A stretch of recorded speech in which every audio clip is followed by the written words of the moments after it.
जब से मेरी शादी हुई थी, मैं अपनी सास से जलती रहती थी, क्योंकि मुझे ऐसा लगता था कि उनके पति उन्हें मुझसे भी ज़्यादा प्यार करते हैं, जितना मेरा पति मुझे करता है।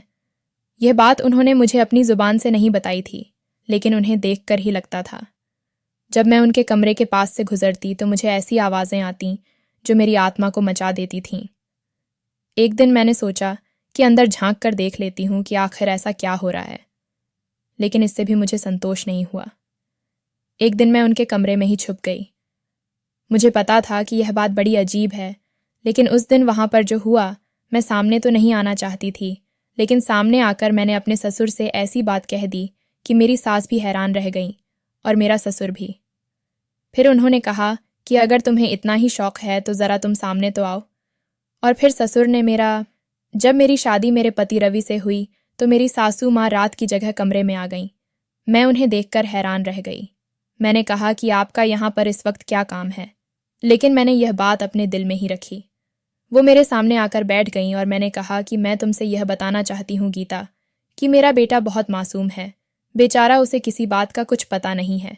तुम परेशान मत होना, क्योंकि वह भी शादी नहीं करना चाहता था। मैंने कहा कि क्यों नहीं करना चाहता था माँ जी, उसकी तो शादी की उम्र हो गई थी, पढ़ाई भी खत्म हो गई थी, उसने और क्या करना था। मेरी सास ने कहा कि बस कुछ लोग ऐसे होते हैं जो शादी नहीं करना चाहते, अपनी ज़िंदगी में कुछ करना चाहते हैं। लेकिन मैं घर में अकेली रहती थी, मेरा दिल नहीं लगता था, इसलिए मैंने उसकी शादी तुमसे ज़बरदस्ती करवाई है। अगर वह तुमसे कोई ऐसी वैसी बात करे तो उसे जवाब मत देना। शादी के शुरू के दिन हैं, एक दूसरे के साथ अच्छे से रहना। मेरी सास ने एक बात तो बड़ी अजीब कही थी कि शादी तो ज़बरदस्ती करवाई है, लेकिन यह बात भी अपनी जगह अच्छी थी कि उन्होंने मुझे सब कुछ बता दिया। दूसरी बात जिससे मैं बहुत ज़्यादा हैरान हुई थी, ये बात कोई भी सास अपनी बहू को नहीं कहती है। उन्होंने यह कहा कि शादी के शुरू के दिन हैं, तुम लोग आपस में प्रेम से रहना, वरना सास की तो ये कोशिश होती है कि पहले दिन ही दोनों का झगड़ा हो जाए, ताकि एक दूसरे के दिल में आ बैठ जाए। लेकिन मुझे ऐसा लगता था कि मुझे अच्छी सास मिल गई और इस घर में कोई भी नहीं था, पर मेरा पति तो था ना। वो कहते हैं ना कि अगर पति अच्छा मिल जाए तो सास अच्छी नहीं मिलती, लेकिन यहाँ मुझे सास अच्छी मिल गई, पर पति अच्छा नहीं मिला। उसने पहली ही रात मुझे हाथ तक नहीं लगाया और कहा कि मुझे इस रिश्ते को शुरू करने में कुछ समय लगेगा, तुम्हें मेरा साथ देना होगा। ये बात तो लड़कियां करती हैं, लेकिन यहाँ ये बात मेरे पति ने की। अगर मैं यह बात करती तो मेरा पति भी यही कहता कि ठीक है, मैं तुम्हें थोड़ा वक्त देने को तैयार हूँ, इसीलिए मैंने भी यही कह दिया। अब मैं यह तो नहीं कह सकती थी कि नहीं, मेरा तो दिल कर रहा है, क्योंकि शादी मैंने बहुत खुशी से की थी। मैं शादी करना चाहती थी। मैं चाहती थी कि मेरा एक पति हो, मेरे साथ रहे, मेरा ख्याल रखे, हम पति पत्नी की तरह रहें, हनीमून पर जाएं। मुझे वो सारे लाभ उठाने थे जो पति पत्नी की ज़िंदगी में होते हैं, और एक दूसरे के साथ वह जिस तरह से रहते हैं। मैं हमेशा से ही किसी से प्रेम करना चाहती थी। मुझे अच्छा लगता था जब कोई मेरी तारीफ़ करे, मेरे आगे पीछे फिरे। मैं गुस्सा हो जाऊं तो वह परेशान हो जाए, लेकिन मेरी माँ ने घर का माहौल ऐसा बनाया था कि मेरी कभी किसी लड़के से दोस्ती नहीं हुई। दोस्ती तो दूर, फ़ोन पर बात भी नहीं हुई। वह मुझे पकड़ लेती थीं और फिर बुरी बुरी बातें भी करती थीं। कहती थीं कि जब शादी हो जाएगी तो ये सारे काम अपने पति के साथ कर लेना। लेकिन यहाँ पति भी ऐसा निकला जैसे बिल्कुल ही ठंडा। उसको तो शायद इस बात की कुछ भी नहीं थी कि शादी हुई है। जिंदगी में इतनी खूबसूरत लड़की आई है। मैं अच्छी खासी खूबसूरत लड़की थी, कोई ऐसी वैसी नहीं थी।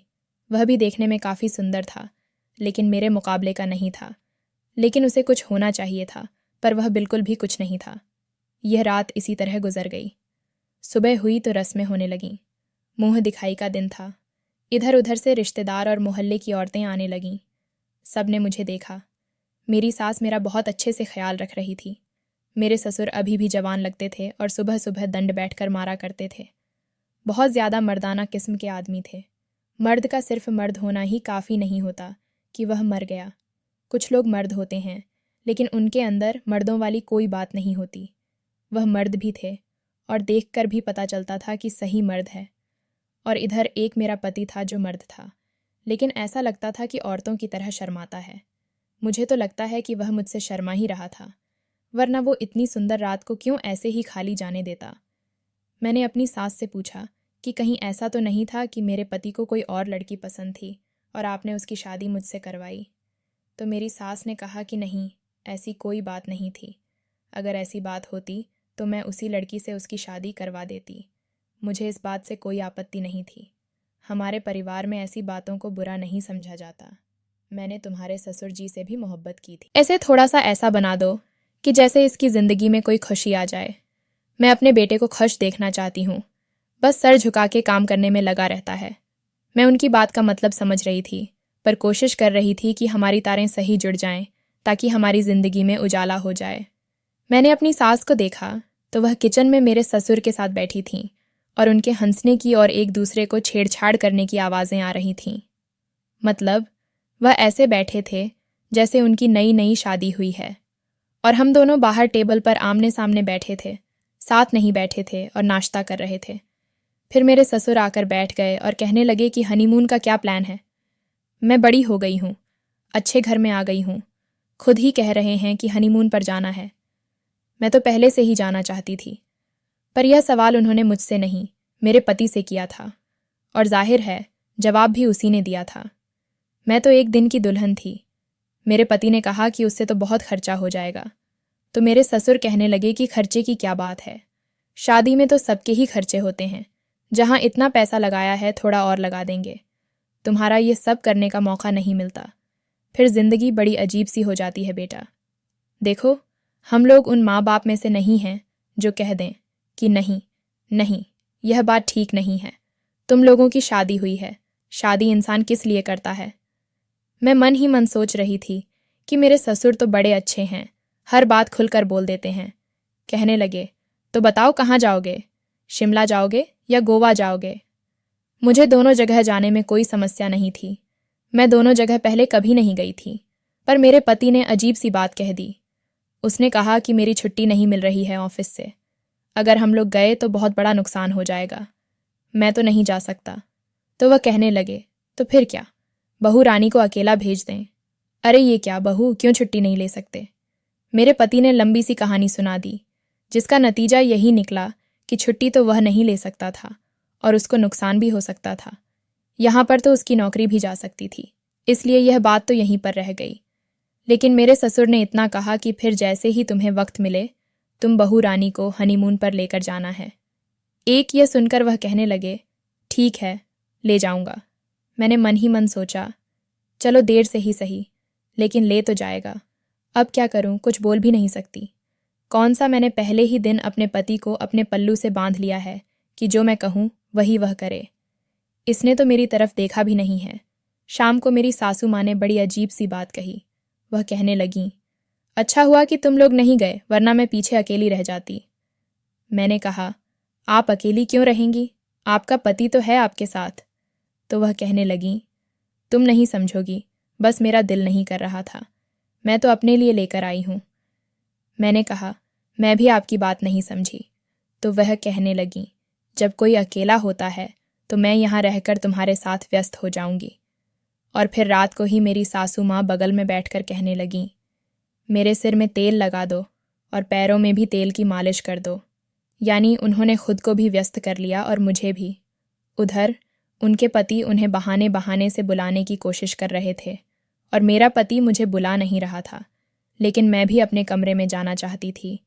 लेकिन वह मुझे कभी कोई काम बता देती तो कभी कुछ और। ऐसा करते करते सुबह के 3 बज गए और फिर उन्होंने कहा, अब तुम जाकर सो जाओ। लेकिन जब मैं कमरे में पहुंची तो मेरा पति सो चुका था और उनके खर्राटों की आवाज़ मुझसे भी तेज़ थी। अगले दिन मैंने देखा कि मेरे ससुर जी के हाथों में फूलों के गजरे थे। जाहिर है वह अपनी पत्नी के लिए ही लाए थे। रास्ते में मेरे पास रुके और बोले, हम दोनों के लिए चाय बना दो, हम लोग ज़रा छत पर जा रहे हैं। मैंने उनके लिए चाय बना दी और वे खुद ही चाय लेकर छत पर चले गए। पता नहीं क्यों मेरा दिल किया कि मैं उनके पीछे पीछे जाऊं, तो देखा कि वह अपनी पत्नी को बड़े प्यार से गजरा पहना रहे थे और माफ़ी भी मांग रहे थे। लगता है कोई बात हुई थी। इस उम्र में भी उनका रूठना मनाना चल रहा था। बड़ी बात है। मेरी माँ कहती थी कि जब पत्नी रूठ जाती है तो पति उसे मनाता है और इस तरह दोनों का प्रेम बढ़ता है। अगर पत्नी नाराज़ नहीं होगी तो पति मनाएगा कैसे, और अगर पति मनाएगा नहीं तो प्यार कैसे बढ़ेगा। उधर मेरा पति था कि मुझे रूठाने का भी कोई बहाना नहीं दे रहा था।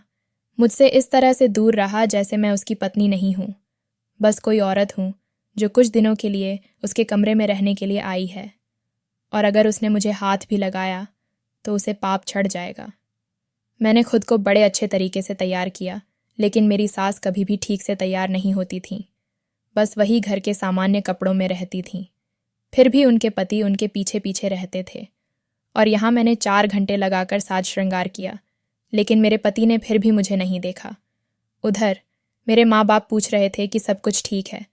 मैंने उन्हें यही कहा कि हाँ, सब कुछ ठीक है। मेरी एक बहन भी थी जिसकी शादी हो चुकी थी। उसने जब मुझसे व्यक्तिगत बात पूछी तो मैंने उसे सब बता दिया। वह बड़ी हैरान हुई। उसने कहा, तेरा पति तो लड़कियों जैसी हरकतें कर रहा है। मैंने उसे कहा, बात तो ऐसी ही है, लेकिन अब तू बता दे क्या किया जा सकता है।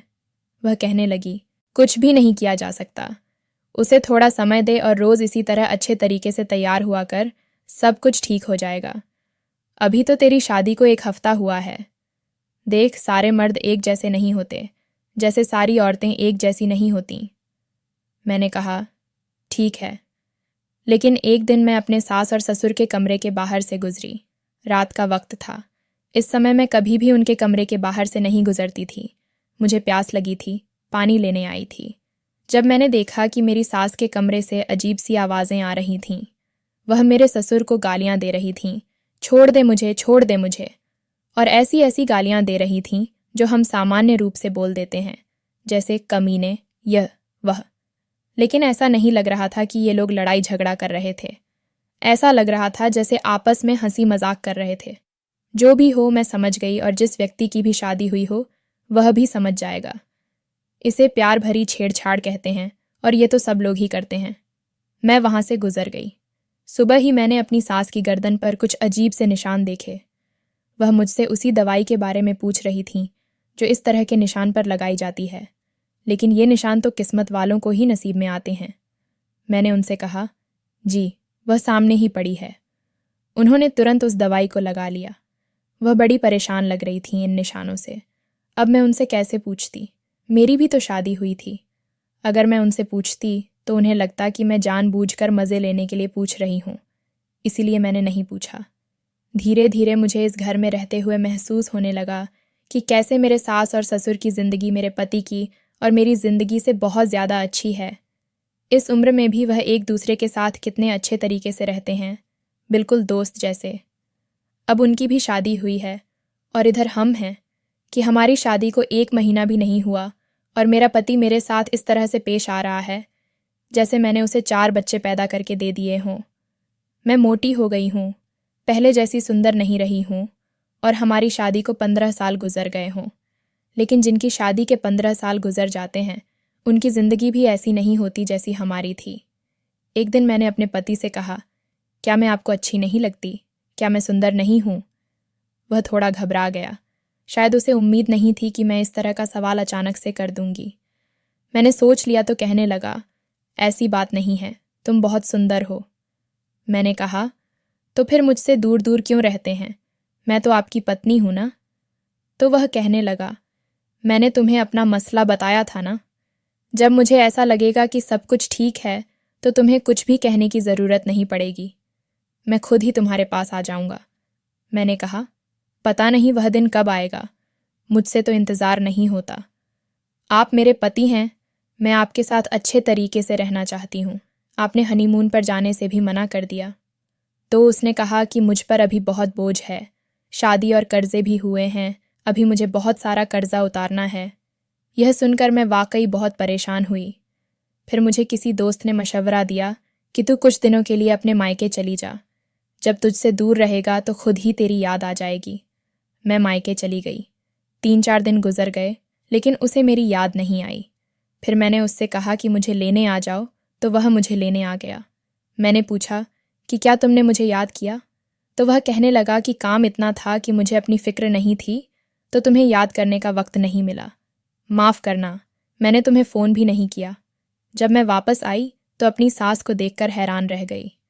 मेरी सास बिस्तर से लगी पड़ी थीं, उनकी हालत बहुत बुरी थी। मैंने पूछा, क्या हो गया आपको? तो वह कहने लगीं, तुझे कहा था ना कि मुझे छोड़कर मत जाना।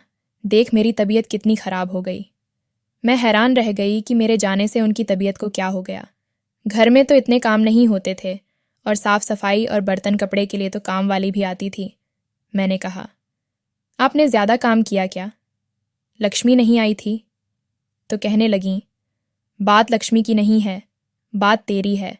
जब तू मेरे साथ होती है तो मेरा समय तेरे साथ गुजरता है, जब तू मेरे साथ नहीं होती तो मेरा समय मेरे पति के साथ गुजरता है।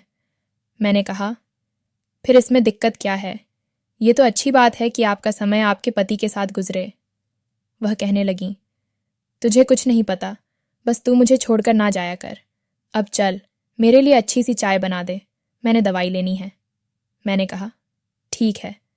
उनके लिए दवाई तो पहले ही घर में मौजूद थी। मैंने अच्छी सी चाय भी बना दी और अब उनकी हालत थोड़ी बेहतर हो गई थी। वह मुझे रात देर तक व्यस्त रखती थीं और 10 में से 7 बार ऐसा होता था कि वह अपने कमरे में तब जाती थीं जब उनका पति सो जाता था और मैं भी अपने कमरे में जाती थी जब मेरा पति भी सो जाता था। पता नहीं वह यह जानबूझकर कर रही थीं या क्या बात थी। कहीं वह सब इसीलिए तो नहीं कर रही थीं कि मैं अपने पति के करीब ना जाऊं, लेकिन वह मुझे ऐसी लगती तो नहीं थी, बल्कि उन्होंने खुद मेरे पति से कहा था कि 1 महीना होने वाला है, कब ले जाएगा बहू को हनीमून पर।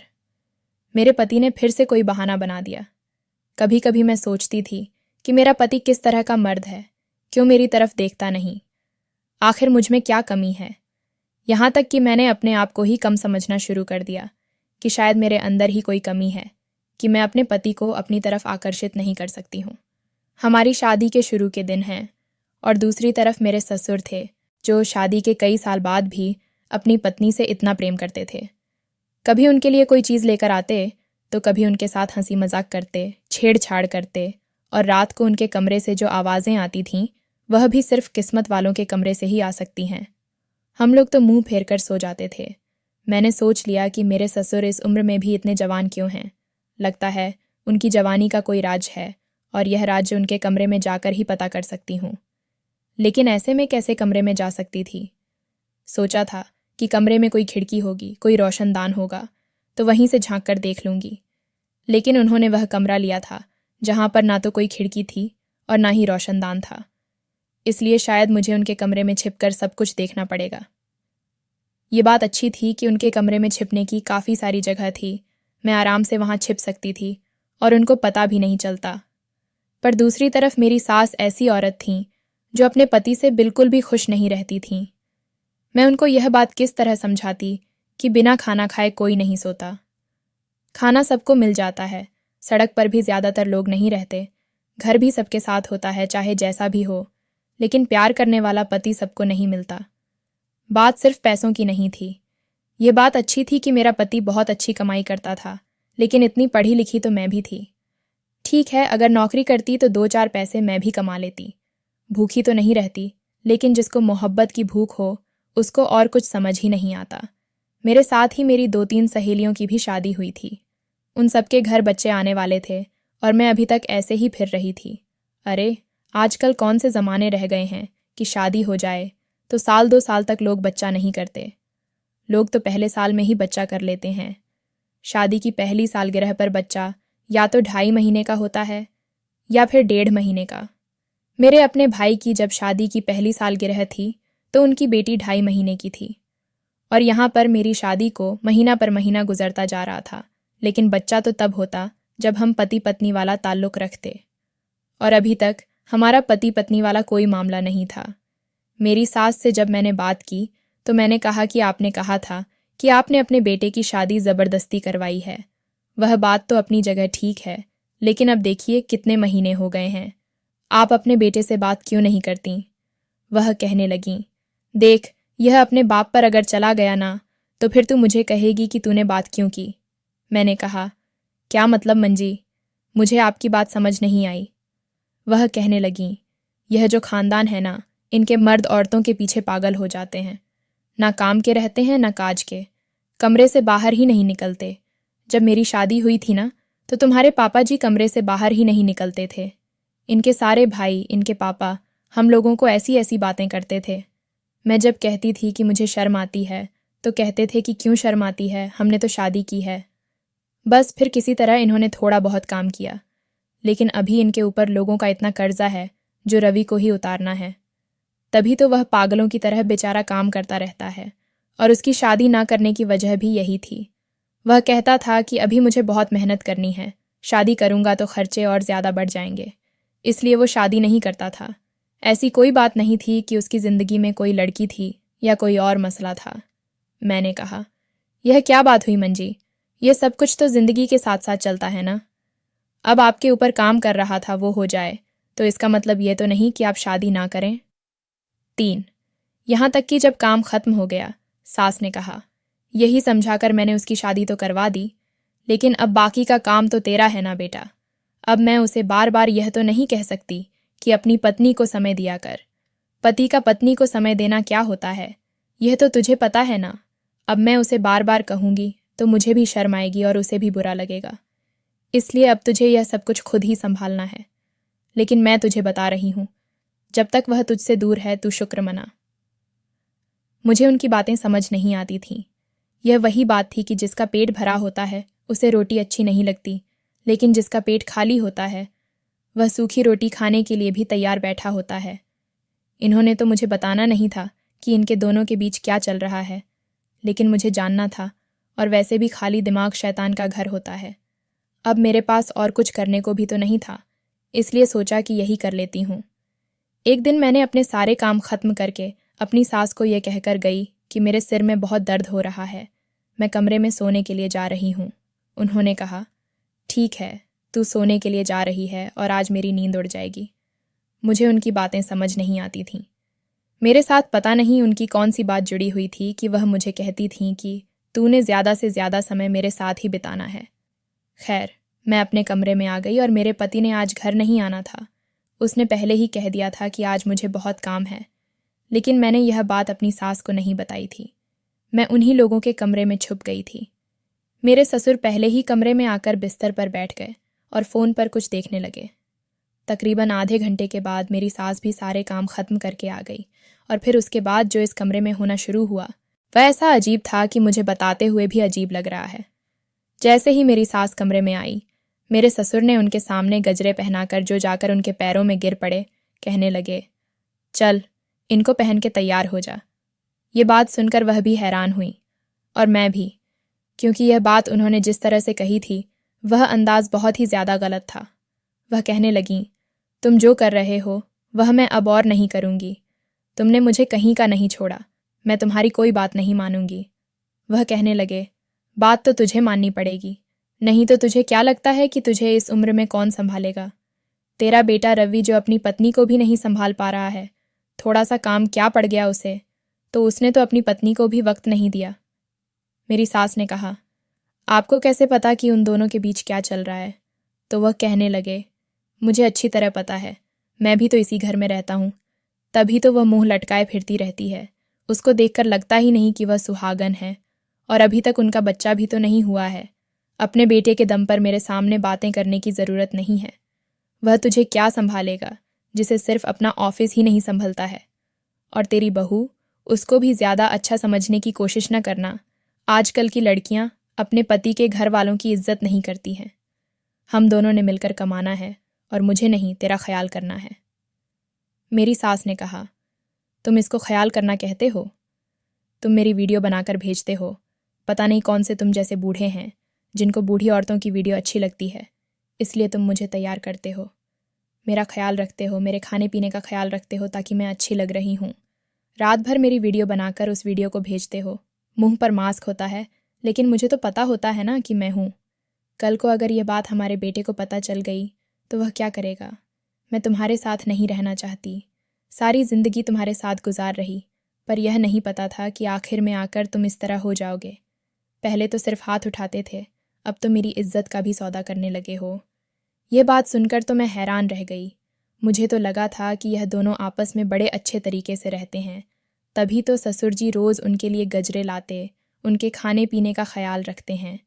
लेकिन मुझे क्या पता था कि यहाँ पर यह सब कुछ हो रहा है, और वह मेरी सास का ख्याल सिर्फ इसलिए रख रहे थे ताकि उनसे कमाई करवा सकें। हाँ, आजकल ऐसी बहुत सी वेबसाइट्स हैं जहाँ पर बहुत ज़्यादा कम उम्र लड़कियों की वीडियो भी होती हैं, बहुत ज़्यादा उम्र की औरतों की वीडियो भी होती हैं। आजकल सब चलता है। ऐसे ऐसे लोग हैं जिनको अपनी अपनी पसंद की चीज़ें मिल जाती हैं और वह ऐसी चीज़ें देखते हैं और वीडियो लेने के लिए पैसे भी देते हैं।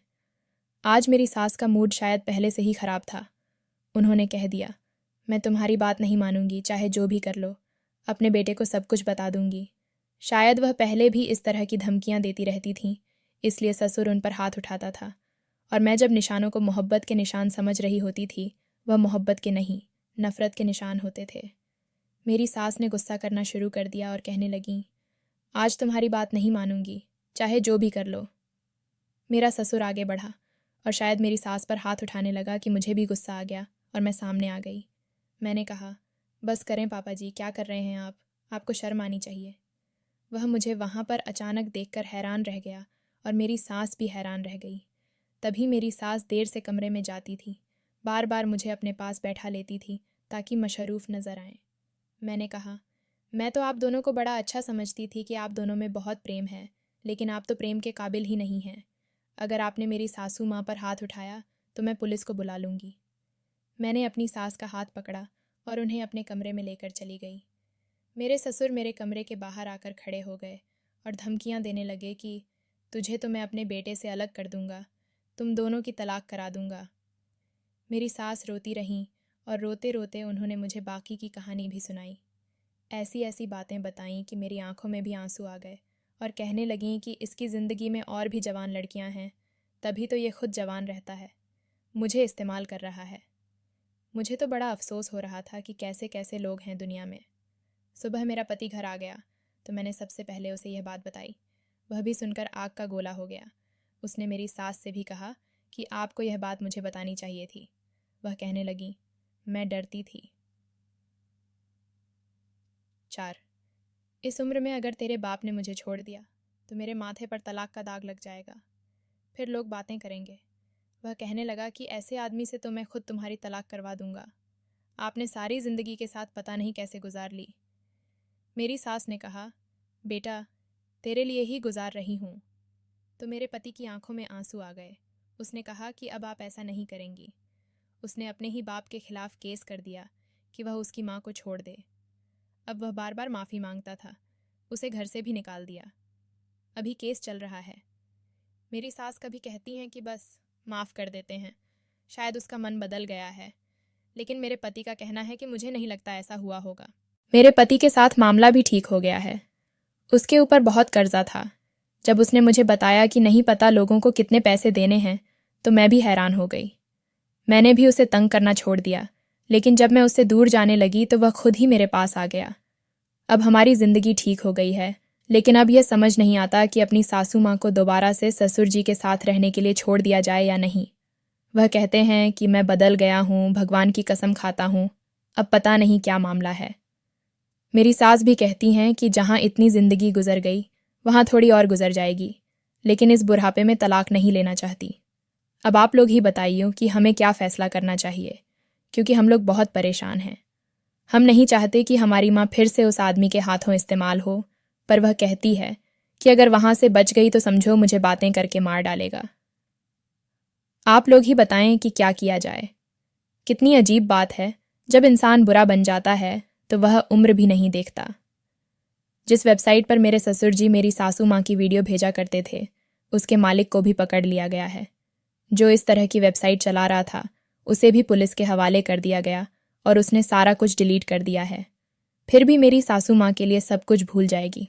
अगर उसे फिर से उस आदमी के साथ रहने के लिए छोड़ भी दिया जाए तो उन पर बहुत कड़ी नज़र रखनी पड़ेगी। दोस्तों, वीडियो कैसा लगा कमेंट करके ज़रूर बताएं। वीडियो को लाइक और चैनल को सब्सक्राइब ज़रूर करें।